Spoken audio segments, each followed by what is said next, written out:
Okay, so if you've read the title of this video, then you already kind of know coming in that it's not good news.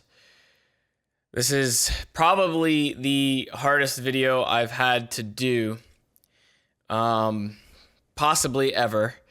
It's damn sure the scariest video that I would have to do. I am going to be leaving CowChop after the past practically 9 years of working in like a group setting, whether it was the creatures or CowChop as a whole. I'm departing from that entirely after today. There's a lot of reasons as to why this is happening. Obviously, I've had a lot of time to think about this. It's not something that has come overnight. It's not something that is just kind of a spur of the moment thing.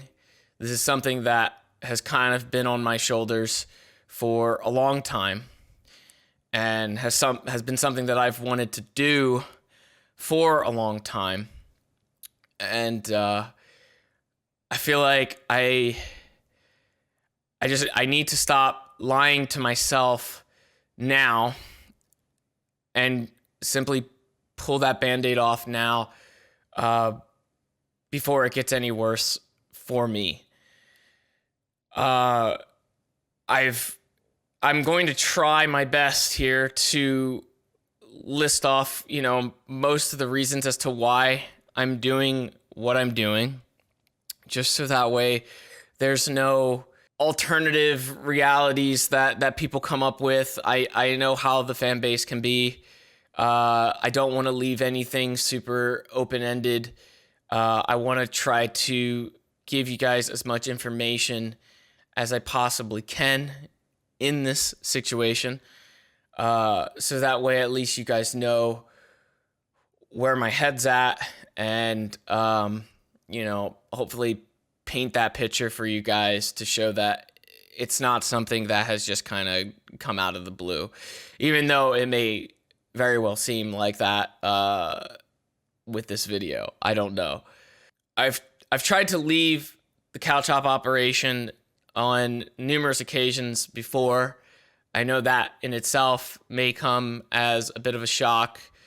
I've tried to leave back when around the time when Joe left, because it sucked, because he's my childhood friend, and he came up to me and didn't want to do it anymore. I understood as to why, but that departure, I guess, really fucked with me quite a bit. And it's great now. He went off to do what he's going to do, and he's got a kid now, and he's doing great. I still keep up with him on the regular. It's just at that point, I had already kind of started to feel a bit of that burnout myself, and losing just a really a structurally sound pillar, I guess, it really sucked at the time. But at the time, I overcame that myself, and I pushed forward, myself. I got out of that mindset myself. I decided that I should maybe slowly wean myself out of it, and maybe slowly move away from it.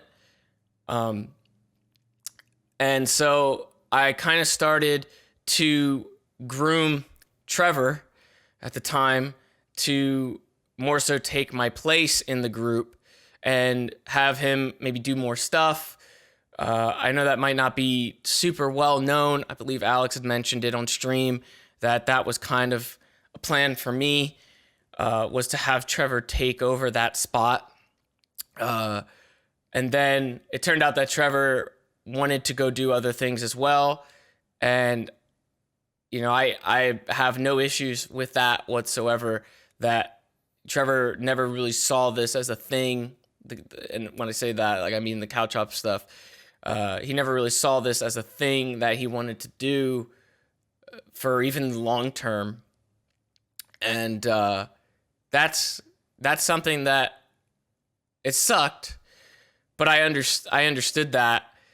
But it was also a case where that kind of pulled me back in, I guess, on the CowChop side, because I felt like, well, shit, I'm not going to be able to just seamlessly transition out.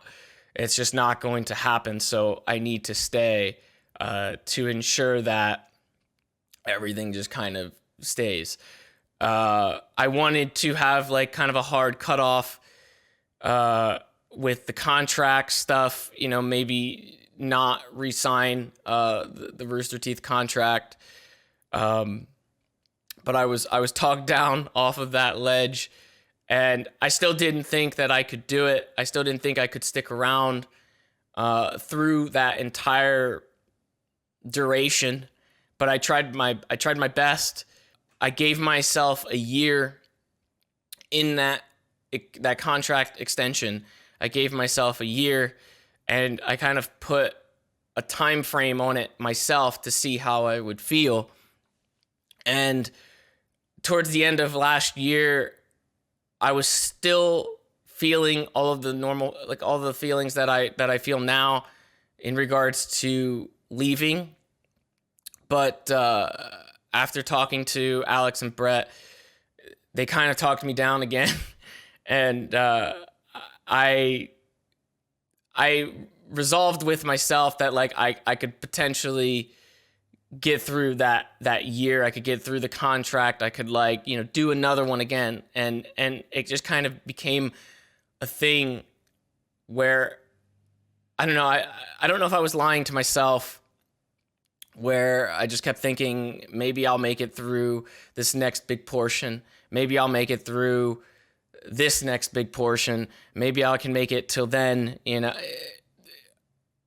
just wasn't clicking with me. In videos, my ideas, all of that stuff, I had a ball with it. It wasn't a case of I was unhappy, at least not in that sense. Creatively, everything that I wanted to put forth on the channel, I was able to do, obviously. So that wasn't really a thing. But it's just, there's a laundry list of things that I think have piled up over my entire duration, being around, being just extensively a part of these big groups, and being in kind of a high profile spot. It's been a lot of pressure, and I think overall it's just not something that I guess I can handle anymore, which it sucks to admit, because it makes me feel like I've failed. I've failed the audience, and I failed myself. I just keep trying to psych myself up into thinking I can do this or I can do that, and I try my damnedest to do that, but it just keeps weighing on me more and more and more each time. Obviously, I don't necessarily like LA per se.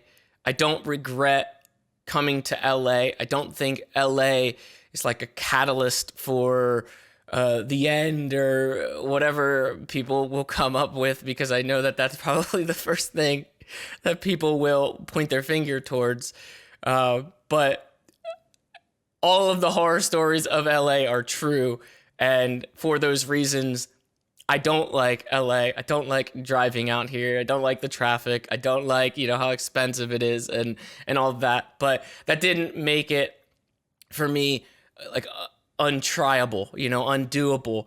I'm a dude that grew up in fucking Amish country, Pennsylvania, where there was nothing but fucking farmland, and I transitioned into going to Colorado, where it was kind of like a half and half, and then full on went into LA.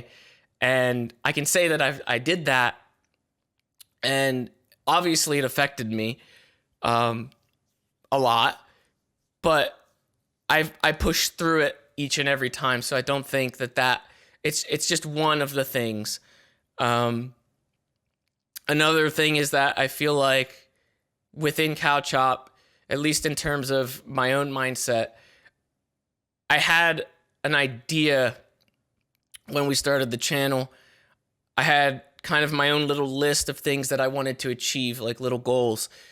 And honest to God, I feel like we achieved pretty much all of those goals. Almost all of them came within the first couple years. And it was exciting and amazing to see that happen. I had little goals, petty goals, view goals, it was stuff like that.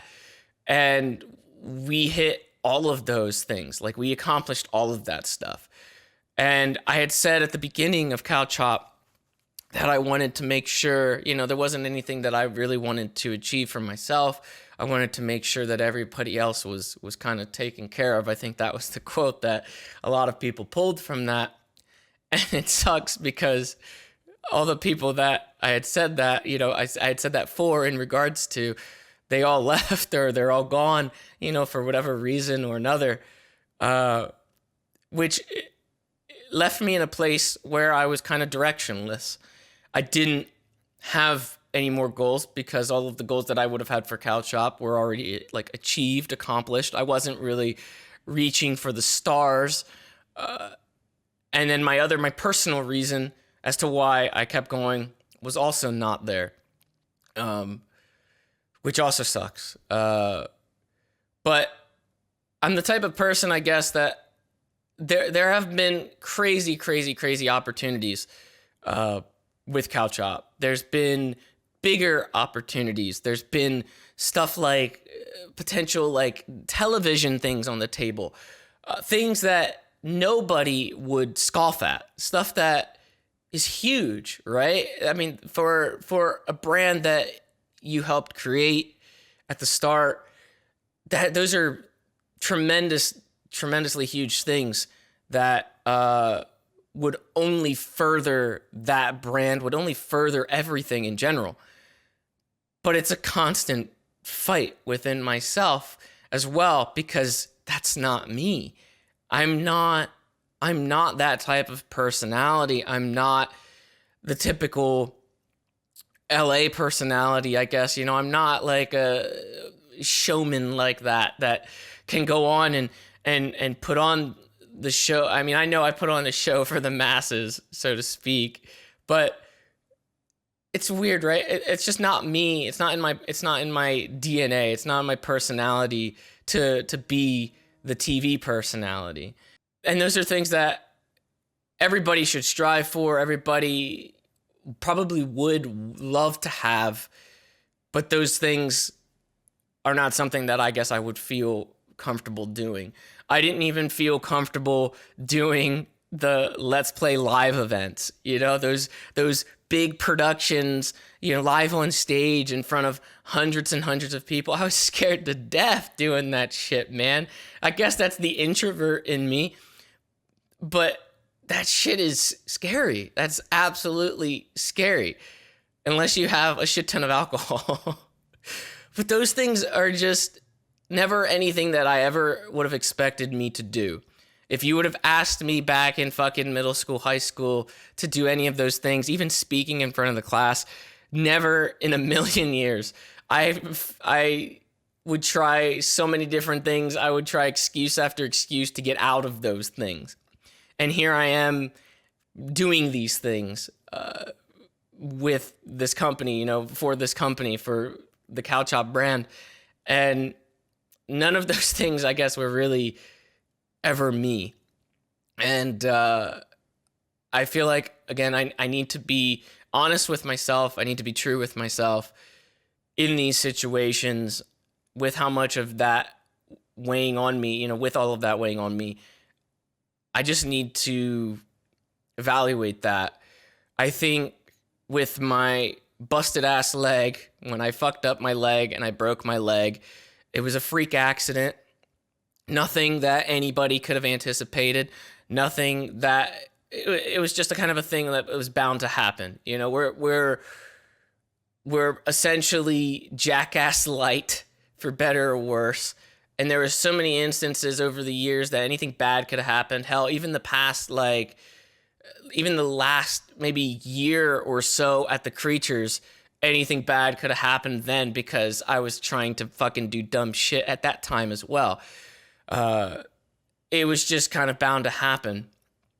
But with my general mindset in its current place and going through this entire saga, which I'm still not even all the way through yet, it's been shitty having, family worry about me, having, conversations with my mom about this stuff, having my girlfriend, who I never talk about. Obviously, I keep my personal life on the down low, but for the sake of all of this, having her worry about me all the time about what am I going to do next and stuff like that. And it's not anything crazy, but it's not anything that I want other people to have on their mind. Like, I don't want to put people through that.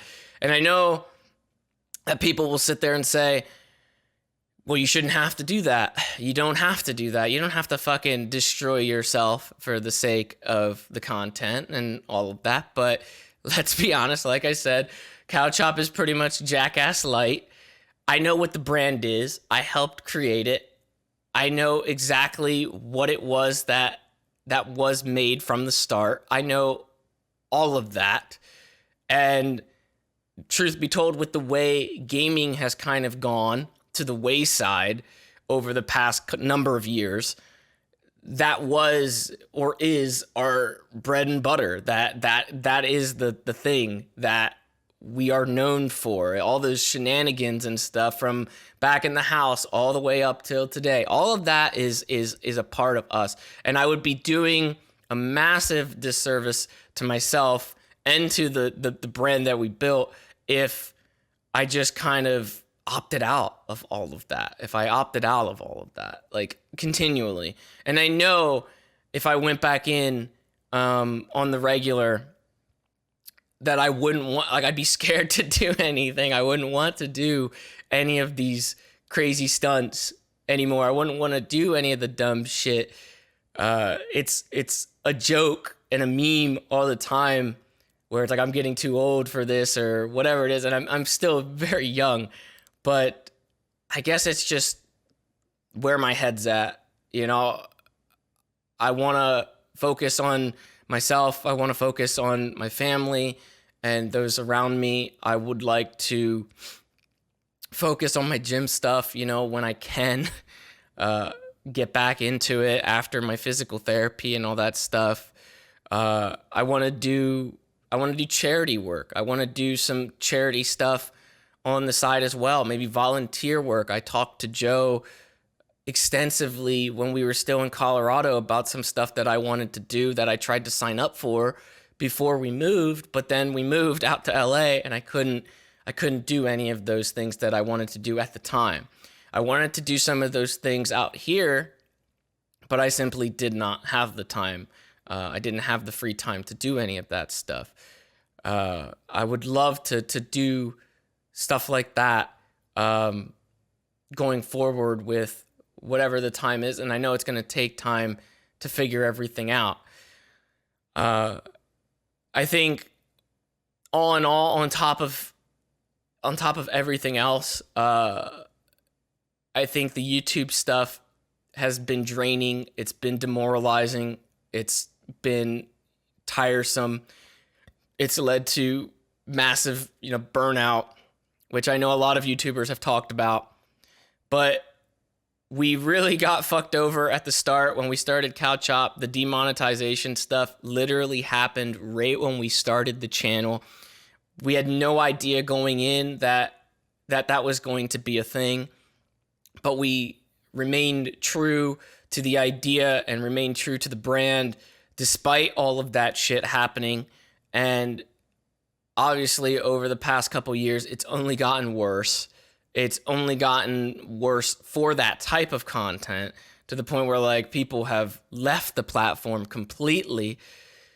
And that's a struggle. That's been a struggle to figure out creatively what you can do, what you can't do, like what maintains that brand in the atmosphere that current YouTube has going for it, with all of the other shit going on at the same time. It's hard and it's stressful. And I have not been shy about voicing my opinion on all of these YouTube issues, on how I feel about the platform, all of that stuff. I don't know. It's just, it's a lot of stuff overall. I just think that I'm in a completely different mindset now. Where I want to go is completely different. It may not be reaching for the stars, so to speak. It may not be Hollywood Boulevard, hopes and dreams, you know, that type of thing, because that's just not who I am. And I'm completely content with not doing any of that, I guess. It's so hard to put that into words. And so I can only hope that through this, I've at least painted a picture as to why I'm doing what I'm doing, why I'm, you know, doing all of this. I know that people are going to be upset and freak out. And I know that like the audience is going to do the usual thing of trying to pick and prod at different reasons or other reasons. And that's why I've tried my best here to give as many reasons as I can. But that's it, you know, I guess. In terms of all of this stuff, I've had a blast. I've learned so much, despite leaving at such a leaving my house, leaving my home at such a young age. I've learned so much. We've all kind of sacrificed a lot in these group settings for the past 8 or 9 years, whatever it's been. I don't regret any of it because of everything that I've learned, all of the experiences that I've had along the way. Everything for me has kind of led me to this moment, and I don't regret any of that. And I'm not going to look back on any of that, especially the overall, in a negative light. You know, this is just the way I feel like I have to go for myself now, for my family, for, you know, if I want to build a family, you know, all of that. And I hope that people can be understanding about that. Again, I'm sorry. I feel like I've failed each and every one of you by at least not being able to stick it out and, you know, finish off the contract, or really, you know, just push through as much as I can. And I feel like that's the part that might stick with me for a little bit. That I feel like I failed that aspect. But I honest to God feel like this is probably the better for me, mentally, physically, across the board. I just feel like this is what I kind of have to do. And so I just want to thank everybody that's helped contribute to all the projects over the years, come and gone. None of those projects would have been a thing if it was like just me, or if it was just one mind, or if it was just one idea. None of that would have ever came to be. And there's tons and tons of people that have used those videos, used those ideas, have looked at those relationships through the camera lens, and really it helped a lot of people out of dark spots, out of dark times. And that's a collaborative effort. That's everybody. Everybody had a part in that. And so I just want to thank everybody that, was a part of those ventures. And everybody that's also contributed, everybody that I've met along the way, everybody that I've like worked with, collaborated with along the way as well. There's a lot. And I'm super, super grateful to have been able to do that, to work with all of these people. So again, I'm sorry. I can't help but feel defeated in all of this. I feel like people probably expected more from me. I tried my damnedest. Obviously, I'm, scared, but I just hit that wall, and I'm hopeful that at least with all of the stuff that I've mentioned in this video, it doesn't leave any kind of wiggle room for anything else, and it can at least paint a picture as to why I did what I did here in this situation. I'm still going to try my best to keep up with the schedule that I have on the stream side. I don't know what anything really looks like in terms of my schedule going forward, other than, like I said, some of the stuff that I would like to do. But I don't really know what any of that looks like going forward. It's probably going to take me some time to figure all of that stuff out. So on top of doing the physical therapy and stuff like that for my broken leg that I still have to do. But thank you guys. That's really where I have to leave this. Just thank you for everything. If this is, the end of the road for some of you guys with me as well, thank you for making it to this point with me and helping me along the way, carrying me through tough times, just the same as, a lot of people say that the content has helped. You've helped me equally grow, live my life through the internet, help shape and mold, my personality, just everything, a lot of my day to day. So thank you guys. And again, I'm sorry that it had to kind of just happen like this,